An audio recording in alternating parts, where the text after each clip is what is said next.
대부분의 투자자들은 차트를 보고 결정을 합니다. 그런데 내가 차트 분석에 대한 이해를 안 하고 투자를 한다는 것은 전쟁터에 아무런 무장 없이 무장 해제하고 뛰어든다는 것밖에 안 되는 겁니다.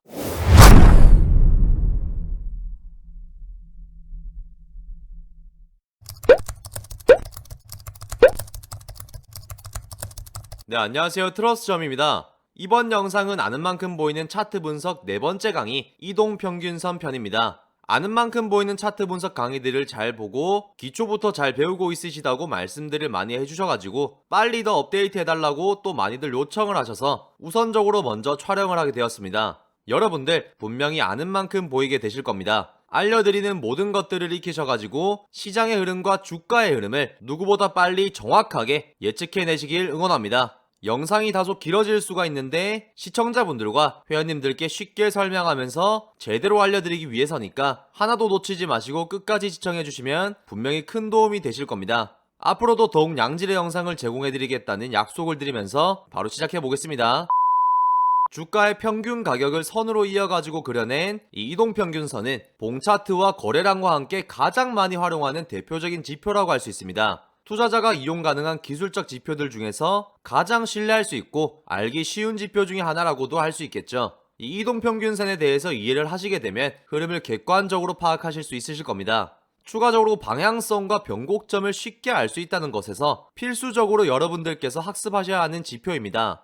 물론 단점도 있습니다. 이미 지나간 과거의 주가를 평균해서 만들어지는 지표이기 때문에 후행성 지표라는 점 참고하세요. 자, 우선 이동평균선에는 두 가지의 종류가 있습니다. 주가 이동평균선과 거래량 이동평균선인데 통상 주가 이동평균선을 여러분들께서는 많이들 활용을 하실 겁니다.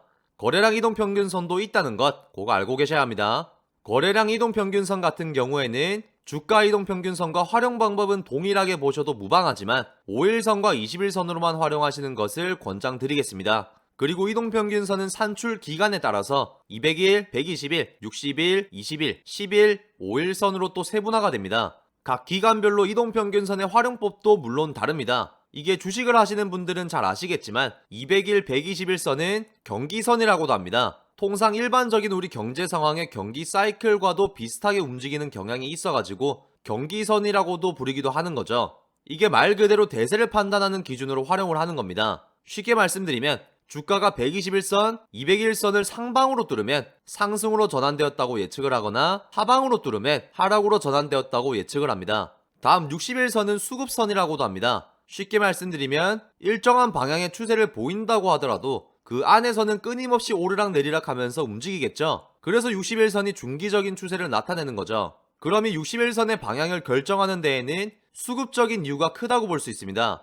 그래서 수급선이라고 부르기도 하고요. 이해하기 쉽게 말씀드리면 자금이 유입되는지 또는 빠져나가는지에 따라서 61선이 움직인다는 말이죠. 지금까지 말씀드린 200일, 120일, 60일선의 경우 대세 판단을 하는 중장기 투자 판단에 많이 활용을 합니다. 저희와 같이 IBF 거래를 하면서 단기적인 트레이딩을 하는 기준에서는 활용도가 그렇게 사실 높지 않다고도 할 수 있습니다. 자, 다음 21선은 심리선이라고 많이 얘기를 하는데 자, 여러분들 한번 생각해보세요. 투자자들은 가격이 어느 정도 오르게 되면 팔고 싶은 욕망이 생기고 반대로 어느 정도 떨어지게 되면 싸다고 생각을 하기 때문에 사고 싶은 욕구가 발동을 하겠죠. 이러한 투자자의 심리를 가장 잘 반영하고 있는 선이라고 생각을 하시면 됩니다. 상승 추세에 있을 때는 21선 밑으로 뚫으면서 이탈하는 경우가 굉장히 드물고 하락 추세에 있을 때는 21선을 위로 뚫는 경우가 드물기 때문에 여러가지 보조지표에서 통상 기준선으로 많이 두는 선이 바로 이 21선입니다. 그만큼 21선은 생명선이라고 부르기도 할 만큼 굉장히 중요합니다. 자, 다음 11선과 5일선의 경우에는 기간이 짧은 만큼 단기 매매선이라고 생각을 하시면 되고 이 가격이라는 것 자체가 사실 아무런 이유가 없어도 하루 이틀 오르락 내리락 반복을 많이 하죠. 바다에서 아무런 바람이 불지 않아도 파도가 계속 치는 것과 같은 거라고 할 수 있죠. 좀 멋있게 말한 것 같은데 왜 이러는 걸까요? 강세일 때는 가격이 11선 위에서 이 11선을 이탈하지 않고 5일선 위에서 상승을 지속적으로 하게 되고 약세일 때는 11선을 위로 뚫지 못하고 5일선 밑에서 계속 하락을 지속하게 되는 거죠. 저희와 같이 선물, 옵션, 에그빅 거래와 같은 트레이딩을 하는 경우에는 5일, 11선을 잘 활용하셔야 수익과 직접적으로 연결이 되겠죠. 다음은 주가와 이동평균선의 관계에 대해서 설명을 드려볼게요. 자, 물론 몇 가지의 경우가 있겠지만 대표적인 경우를 설명드리겠습니다. 우선 강세장에서는 가격이 이평선 위에서 파동을 그리면서 이렇게 상승을 하게 됩니다. 강한 상승 추세를 보이는 주가는 5일선 위에서 등락을 반복하고 5일선을 하방으로 뚫지 않는 모습을 보이죠. 반대로 약세장에서는 가격이 이평선 아래에서 이 파동을 그리면서 하락을 하게 됩니다. 하락 추세를 보이는 주가는 5일선 아래에서만 등락을 반복하겠죠. 자, 다음은 횡보인데, 즉 보합하는 모습을 보이는 장에서는 이평선과 붙어서 위아래로 파동을 계속 그리다가 이렇게 상방을 치거나 아니면 하방으로 뚫고 내려가거나 이런 식으로 방향을 결정하면서 반드시 이탈을 해나가게 됩니다. 사실 이때는 바닥이 아니고서는 매수나 매도하지 말고 지켜보면서 관망하는 포지션이 맞겠죠. 자, 여기서 제가 팁을 하나 드리자면, 가격이 이동평균선을 상방으로 뚫고 나갈 때에는 매수, 만약 하방으로 뚫고 내려갈 때에는 매도, 이렇게 간단하게 생각하셔도 사실 무방합니다. 추가적으로 단기 이평선이 중장기 이평선을 뚫으면서 추세가 반전된다라고 하는 것도 있죠. 예를 들어가지고 많이들 들어보셨을 텐데, 골든 크로스, 데드 크로스 이런 거 들어보셨죠? 그게 이거를 얘기하는 겁니다. 쉽게 말씀드리면 이런 거죠. 5일선이 21선을 상방으로 뚫었다. 그럼 상승 추세로 전환되겠구나. 21선이 121선을 상방으로 뚫었다. 그럼 대세가 상승으로 바뀌겠구나. 이런 식으로 판단을 할 수가 있다는 거죠.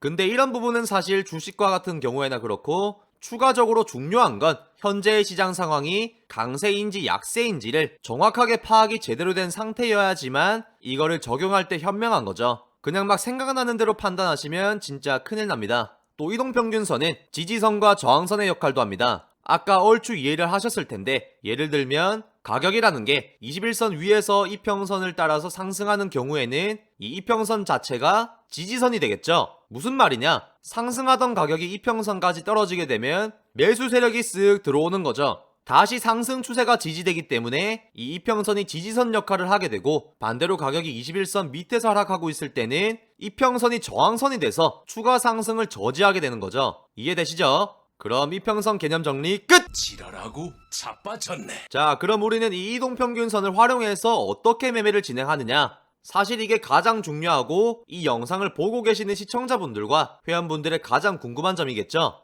이동평균선을 활용한 매매 방법은 크게 4가지로 볼 수 있습니다. 이 이평선이 상승 추세에 있을 때, 또는 이평선이 하락 추세에 있을 때, 이평선이 횡보하고 있을 때, 그리고 장기 단기 이평선이 수렴하고 난 뒤에 이뤄지는 매매 방법, 이렇게 총 4가지입니다.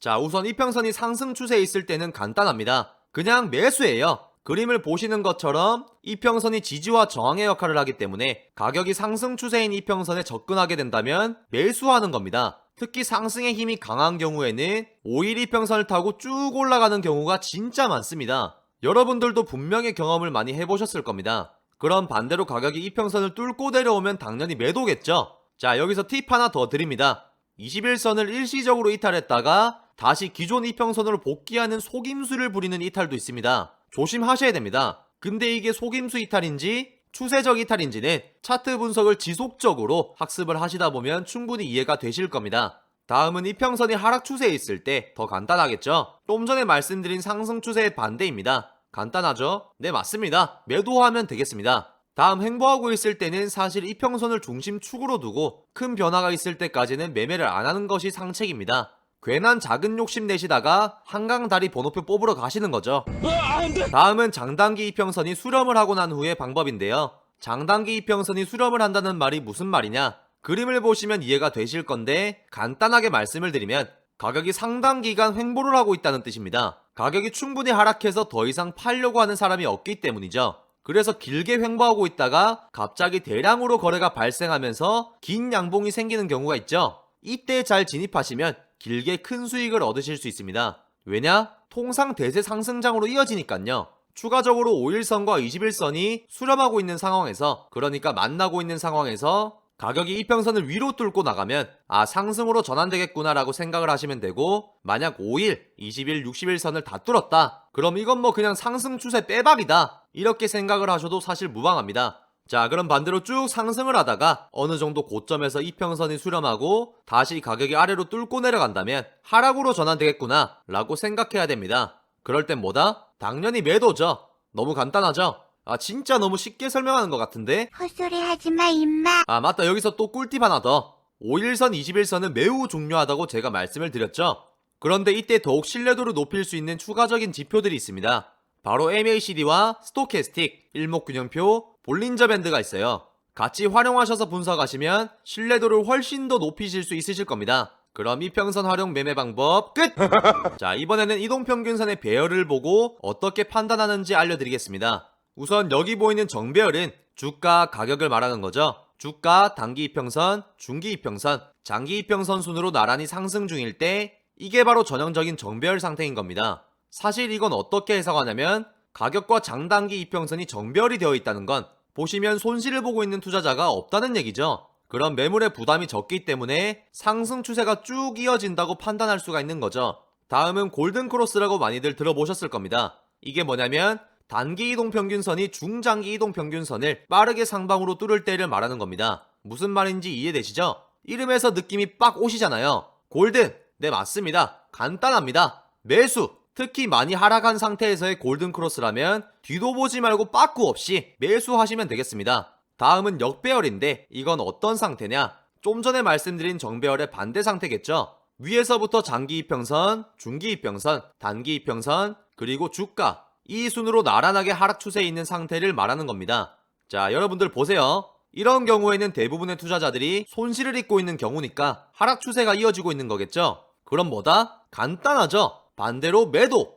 다음은 데드크로스인데 이것도 골든크로스처럼 여러분들 많이 들어봤을 거예요. 이건 단기 이평선이 중장기 이평선을 빠르게 하방으로 뚫을 때를 말하는 겁니다. 이것도 이름에서 느낌이 뭔가 빡 오시죠? 데드! 네, 맞습니다. 간단합니다. 매도죠. 물론 골든크로스와 데드크로스도 경우에 따라서는 다르게 해석하는 경우도 있긴 있습니다. 그러나 그렇게 디테일한 부분까지 알려드리자면 시간이 너무 많이 걸리기 때문에 힌트를 하나 드릴게요. 자, 역골든크로스, 역데드크로스라고 이렇게까지만 키워드를 드릴게요. 그리고 추가적인 건 공부를 한번 해보세요. 자, 오늘 설명드린 이동평균선이라는 거는 이런 거라고도 볼 수 있습니다. 모든 물체는 서로 끌어당기는 인력이라는 것 보유하고 있고요. 또 그 힘은 질량의 크기에 비례한다는 이야기 들어보셨죠? 그 무슨 이론이었는데 제가 죄송합니다. 생각이 안 나요. 아무튼 이평선은 장기 이평선일수록 그 안에 담고 있는 질량이 데이터가 크니까 단기 이평선이 중장기 이평선과 같은 방향으로 갈 때 그 추세는 더 강화되고 서로 다르게 흘러갈 때는 상대적으로 힘이 세다고 판단되는 장기 이평선의 방향으로 이 단기 이평선이 끌려간다고 할 수 있습니다.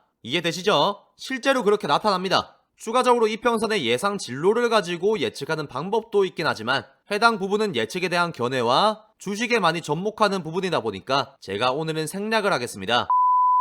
자, 여러분, 이렇게 해서 오늘은 이동평균선에 대해서 알아봤는데요. 많은 도움이 되셨을지는 모르겠습니다. 초보분들한테는 분명 많은 도움이 됐을 거라고 제가 생각을 하는데 매번 말씀드리지만 중요한 것은 차트 분석은 어설프게 하느니 차라리 모르는 게 나아요. 그러니까 정통하게 제대로 배우지 않고 어설프게 겉핥기식으로 배우시면 오히려 손실만 생길 겁니다. 하나라도 제대로 배우셔서 차트를 보고 아, 이건 이렇구나, 아, 저건 저렇구나 하시면서 직접 눈으로 보고 확인하면서 이해를 하셔야 합니다. 여러분들께서 잘 둘러보시다 보면 기술적 분석은 필요 없다, 그냥 내가 가르쳐주는 대로 해라, 쉽게 수익을 얻을 수 있다, 또는 뭐 강의 같은 건 볼 필요가 없다, 이런 헛소리 하는 분들 많이 봤을 건데요. 제가 대놓고 말씀을 드릴게요. 그런 바보 같은 사람들이 대부분 기술적 분석을 무시하는 경우가 많습니다. 왜? 제대로 모르니까요. 이해되시나요?